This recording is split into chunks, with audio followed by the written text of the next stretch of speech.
সেলিনা, যাও ওকে নিয়ে যা। দেখেছো দেখেছো বৌদি, মেয়েটাকে কি সুন্দর দেখাচ্ছে না? হ্যাঁ, রূপ যেন একেবারে ফেটে পড়ছে। একবার এই মেয়েটাই আমাদের সঙ্গে একদিন ছিল। কি আনন্দময়ী, কি হাসি খুশি। হ্যাঁ গো, আমরা ওকে কি একদিন এমনটাই দেখেছি? ঠাকুরপো, আমার জন্য, শুধু আমার জন্য মেয়েটার এতগুলো বছর নষ্ট হয়েছে। আমি তো আমার সংস্কার ভেঙে বেরিয়ে আসতে পারিনি, তাই সব দোষটা আমারই ঠাকুরপো। আর দোষগুণের বিচার করো না। তুমি তো তোমার সংস্কার ভেঙে মেয়েটার যাতে ভালো হয় তারই ব্যবস্থা করেছো তো। আর ছেলেটা যে কত খাঁটি সেটা তো কষি পাথরের বিচার হয়ে গেছে গো। নইলে কোনো ছেলে আজকালকার দিনে 20 বছর কোনো মেয়ের জন্য অপেক্ষা করে বলো তো? হ্যাঁ, কলকাতায় থাকা একটা ছেলে, শহরে কত প্রলোভন, সে সব কিছু ভুলে সে তো একদিন বাদে আবার এই গ্রামেতে রঞ্জার কাছেই ফিরে এসছে নাকি? শুধু কি ফিরে এসেছে ঠাকুরপো, রঞ্জা যাতে ভালো থাকে তার সমস্ত ব্যবস্থা করেছে। ওর জন্য 7 মহলা বাড়ি বানিয়ে দিয়েছে। ভালোই করেছে তো। আরে বাবা, ওরা তো আমাদের কাছাকাছি থাকবে, তুমি চিন্তা করছো কেন? না ঠাকুরপো, আমি কানা ঘুষে যা শুনেছি ওরা কলকাতায় চলে যাবে, হয়তো মাঝে মধ্যে এই গ্রামে আসবে। তা যা যাবে, দেখো ওদের যাতে ভালো হয় ওরা তাই করুক। আমাদের আর কি, আমাদের দিন ঠিক চলে যাবে। ভয় করছে ঠাকুরপো, ভয় করছে এই বিয়ে নিয়ে আবার না কোনো হুজ্জতি হয়। না না, ভয় পেও না, ভয় পেও না। তবে একেবারে যে সম্ভাবনা নেই তাও বলা যাচ্ছে না। কারণ তো আজই সকালে তো যখন শবনমকে নিয়ে গাঁয়ের ভেতরে যাচ্ছিল, ও যখন বাড়ি বাড়ি ঢুকে ওই সবাইকে আবার আসতে বলছিল, আমার কিরম যেন একটা থমথমে লাগছিল জানো। কি বলছো ঠাকুরপো? ভয় পেও না, আমরা সর্বশক্তি দিয়ে আটকাবো, কিচ্ছু করতে পারবে না। তাছাড়া ইকবাল রয়েছে তো, ওরকম একটা শক্তিমান, একটা ক্ষমতাবান ছেলে। তুমি কি ভেবেছো যে ওকে কেউ ঘাঁটাবে? না না না না, এইসব ঝামেলা ঝঞ্ঝাট যারা করে বেড়ায় না, তারা সব হচ্ছে সুবিধাভোগী, বুঝতে পারছো?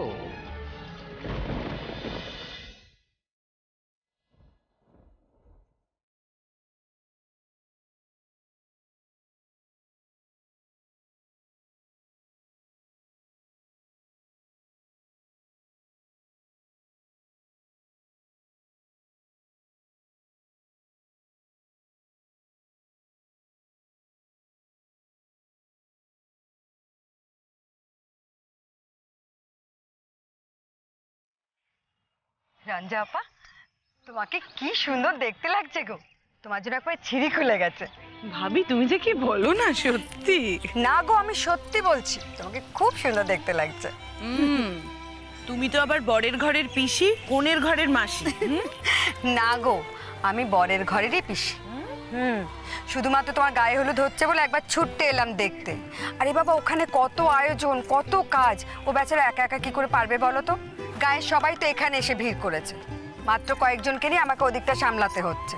আমি তোমার গায়ে হলুদটা দেখেই চলে যাব। তোমার তো এখন দেখছি আমার থেকে ওর ওপরই টান বেশি পড়েছে। তা তুমি একটুও ভুল বলো। হ্যাঁ, আমার ওদিকেই টানটা বেশি।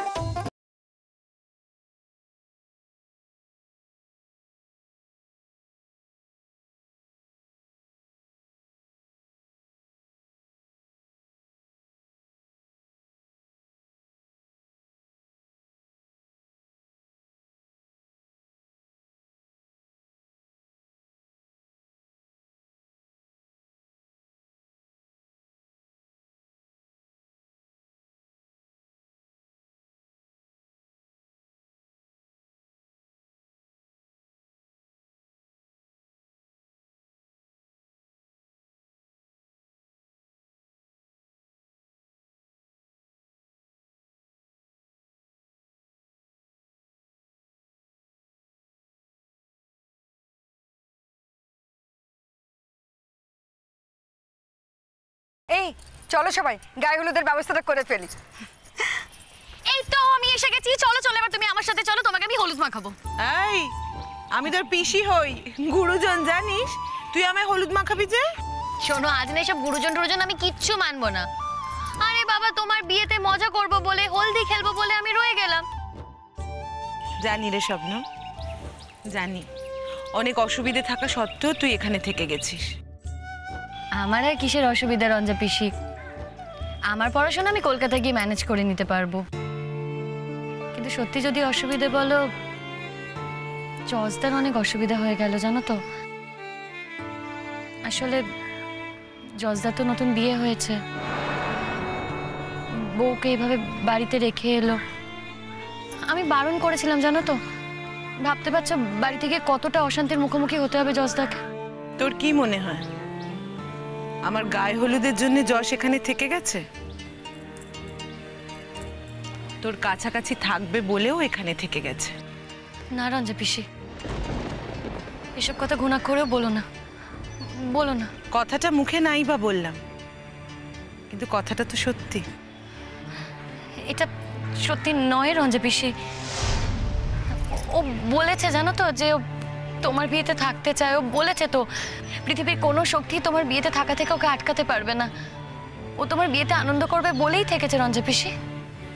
এটাও যেমন সত্যি, আবার এই কথাটাও তেমন সত্যি। না রঞ্জা পিসি, এই সত্যির কোনো দাম নেই। এই সত্যি থেকে যত তাড়াতাড়ি সম্ভব আমি দূরে সরতে চাই, দূরে সরে যেতে চাই এই সত্যির থেকে। আমি এই সত্যির থেকে ভয়ঙ্কর আমার জীবনে আর কিচ্ছু হতে পারে না।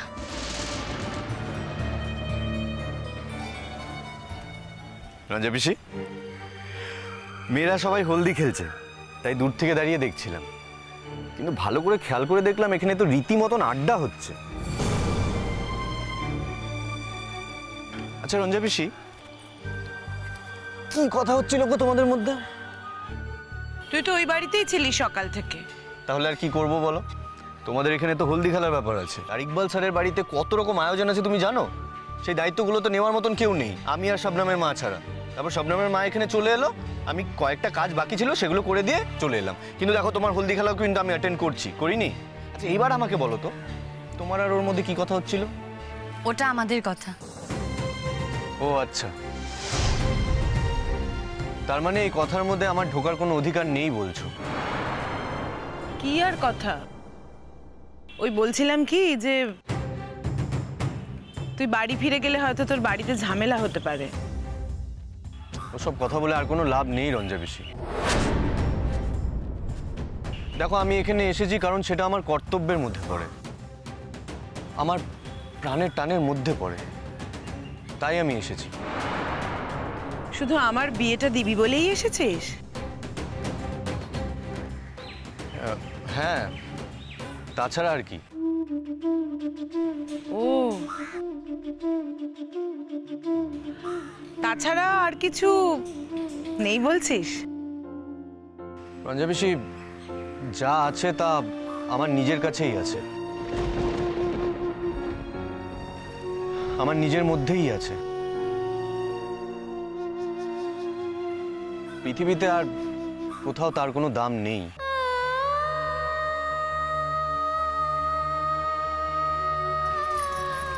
রঞ্জা পিসি, আমাদের না এমনি দেরি হয়ে যাচ্ছে, এবার কিন্তু হলদি খেলতে হবে। তুমি চলো আমার সাথে। পালাচ্ছিস? কার ভয়? সেটা তুই জানিস। ও পালিয়ে যাক আর এমনিই যাক, যেটা সত্যি সেটা তো সত্যিই রঞ্জা পিসি, সত্যিটা তো আর বদলে যাবে না। অনেক সত্যিতে অনেকের আগ্রহ থাকে না, আবার সময়ের সাথে সাথে অনেক সত্যিরই দাম কমে যায়। তাই এসব নিয়ে মাথা ঘামালেন আমার চলবে না রঞ্জা পিসি। শহরে গিয়ে আমায় লেখাপড়ায় মন দিতে হবে। আমার জীবনে না একটা লক্ষ্য আছে,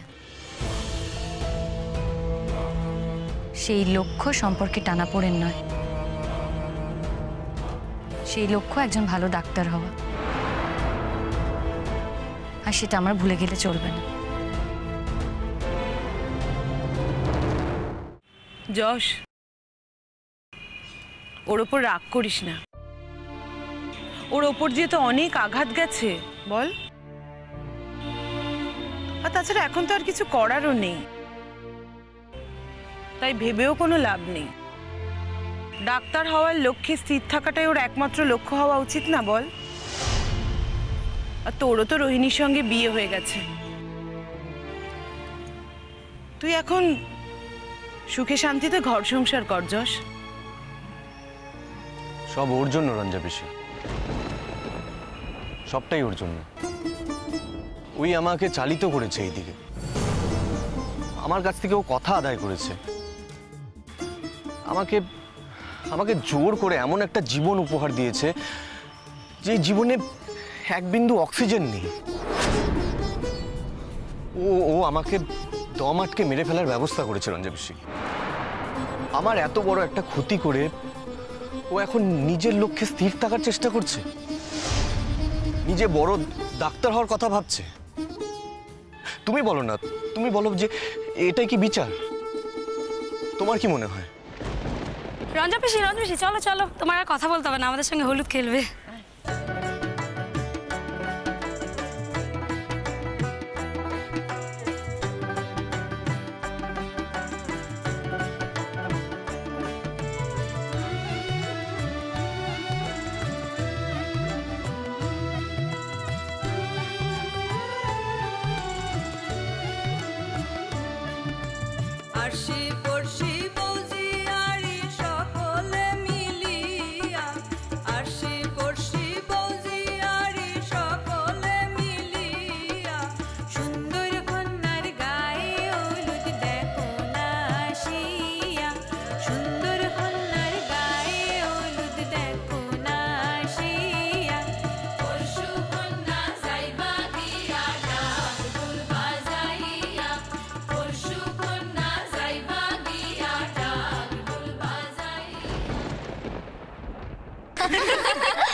ওরে শবনম, ওরে থাম, আর সাজাস না, আমার অস্বস্তি হচ্ছে।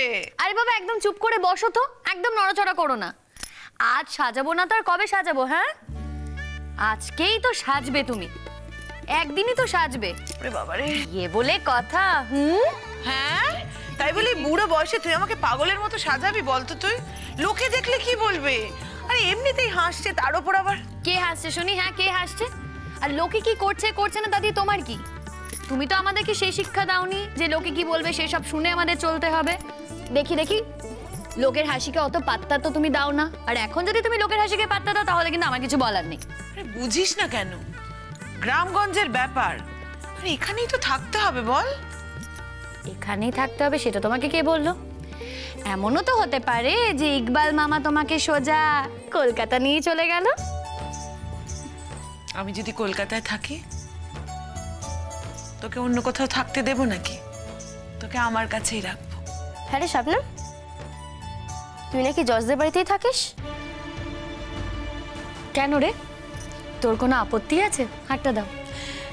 না রে, আসলে দেখ, জজ তার বউ তো খুব রাগী ধরনের। যখন এসেছিল তখন তো দেখেছিলাম, তুই যে ওখানে থাকছিস জজ তার বউ মেনে নিয়েছে।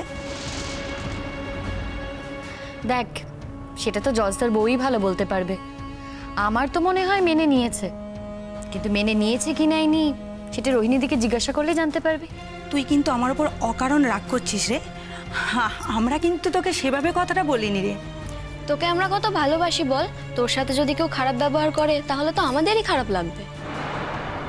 যাক, শুনেও ভালো লাগছে যে তোরা আমার কথা এত ভাবিস, আমাকে এত ভালোবাসিস। শবনম কিরকম পাল্টে গেছে বল? পাল্টাবে না? ওর জীবনের উপর দিয়ে কতটা যুদ্ধ গেছে তা তো তোরা জানিস না। কিন্তু তুমি যাই বলো রঞ্জা পিসি, আমরা কিন্তু তোমাকে এখান থেকে যেতে দেবো না। হ্যাঁ, তুমি গেলে শবনম ভালো থাকবে ঠিকই। হ্যাঁ, শবনম তোমাকে দেখতে পারবে, তোমার কাছে থাকতেও পারবে, কিন্তু তুমি গ্রামে থাকলে আমাদের কত ভালো হবে বলো। একদম ঠিক। এই শোন, এখন আর রঞ্জা পিসি নিজের ভালোটা দেখা উচিত, আর কারোর ভালো নয়। না আমার ভালো, না তোদের ভালো। ইকবাল মামা যেখানে চাইবে রঞ্জা পিসি সেখানেই থাকবে। সেটা গ্রামও হতে পারে, শহরও হতে পারে। আর অনেক হয়েছে, এখন এসব আবদার করিস না তো। এখন তো রঞ্জা পিসির উচিত নিজের মতো করে এনজয় করা। কি বলিস রে, নিজের লাইফ এনজয় করাটা কি শুধু নিজের ওপর? একা একা এনজয় করা যায় নাকি? সবাইকে নিয়ে আনন্দ করতে হয়। জানো রঞ্জা পিসি, কিছু কিছু লোক না এখনো ঘোট পাকাচ্ছে। আমার তো রীতিমতো ভয় করছে এই বিয়ের আসরে ওরা না কোনো ঘোট বাঁধিয়ে বসে। এই শোন, ভুলে যাস না এখানে না শবনম আছে।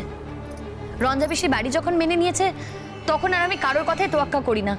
আমি ওদেরকে মোটেও ভয় পাই না।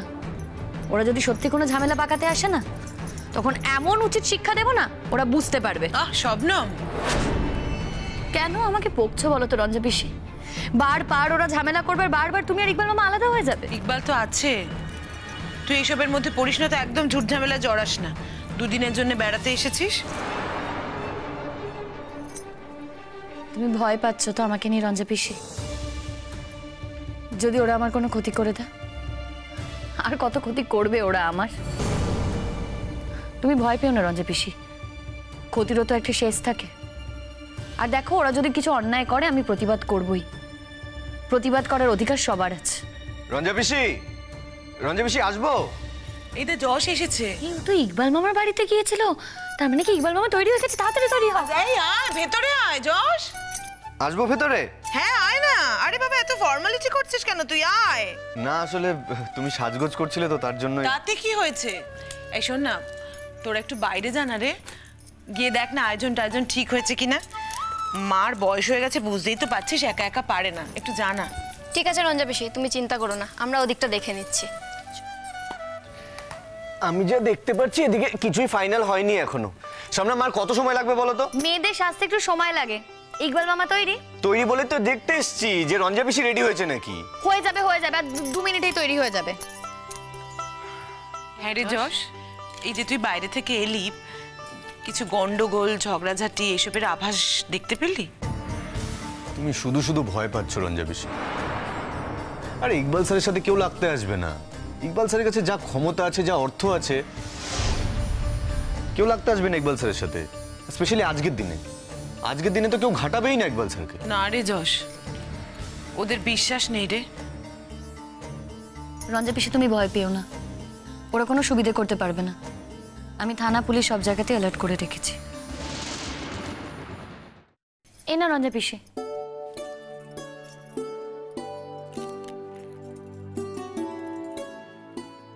রঞ্জা পিসি, খুব সুন্দর লাগছে দেখতে। হ্যাঁ রে যশ, খেয়েছিস সকাল থেকে কিছু? আমি খেয়েছি সেটা জানতে চাইছো নাকি ইকবাল স্যার খেয়েছে কিনা সেটা জিজ্ঞেস করছো? তোমায় না ঠাস করে একটা থাপ্পড় মারবে, বুঝেছো? আমি তোর কাছ থেকে জানতে চাইছি তুই খেয়েছিস কি না। অন্য কেউ খেয়েছে কি খায়নি আমার জানতে চাওয়ার কি আছে? 20 বছর ধরে সে কি খেয়েছে না খেয়েছে আমি কি জানতে চেয়েছি কোনোদিন? 20 বছরের ব্যাপারটা আলাদা, কিন্তু 20 বছর পর যখন সে তোমার কাছে এসেছে তখন তার খোঁজ খবর রাখাটা উচিত তোমার। আমরা খেয়েছি, আমরা ব্রেকফাস্ট করে নিয়েছি, কিন্তু জানো তো ইকবাল স্যার প্রচন্ড অস্থির হয়ে উঠছে। এই কেন? মানে কিসের জন্য? কিছুই না, আসলে বলছে যে সময় তো হয়ে এলো, সময় তো হয়ে এলো, আমাদের দেরি হয়ে যাচ্ছে না তো। অস্থির হয়ে যাচ্ছে তো আসার জন্য, বুঝতে পেরেছি। এখনো বুঝতে পারছে না যে সময়টা এখনো আসেনি আর কি। বলছি, ইকবাল মামার সঙ্গে যারা আসবে তারা সবাই তৈরি তো? তারা সবাই তৈরি বলেই তো এলাম। এখন দেখে নিলাম সব রেডি, আমি গিয়ে ওদেরকে এখানে আনার বন্দোবস্ত করে নিচ্ছি। ও, তোমাকে তো একটা কথাই বলা হয়নি, ইকবাল মামার রঞ্জা পিসি কলকাতাতেও থাকতে পারে।